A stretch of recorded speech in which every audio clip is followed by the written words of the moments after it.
তো সকালবেলা উঠে জানতে পারলাম যে গৌতম যাবে অফিসে, কারণ আজ মান্থ এন্ড। তো সেই সুযোগে আমিও ঝটপট রেডি হয়ে নিলাম ওই বাড়ি যাব বলে, মানে বাপের বাড়ি। আর আজ যেহেতু রবিবার, মায়েরও ছুটি আছে।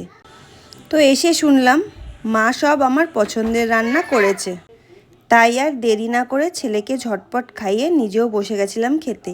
তো মায়ের বাড়ির পাশে এরকম কলমির শাক হয়েছে প্রচুর, তো মা সেগুলোকে তুলে রান্না করেছিল, কারণ আমার এরকম শাক খেতে প্রচণ্ড ভালো লাগে। আর মা অনেক কিছু করেছিল যেগুলো তোমরা দেখতে পাবে আমার বড় ভ্লগে। তারপর খাওয়া দাওয়া করে ঘুম থেকে শুয়ে পড়েছিলাম। তো ঘুম থেকে উঠে এখন আবার একটা প্রিয় জিনিস নিয়ে বসে পড়েছি, সেটা হলো কাঁঠাল। কাঁঠাল খেতে আমার প্রচণ্ড ভালো লাগে।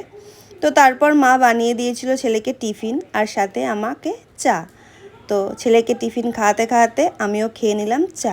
তারপর একেবারে রাতে খাওয়া দাওয়া করে ফিরলাম বাড়ি।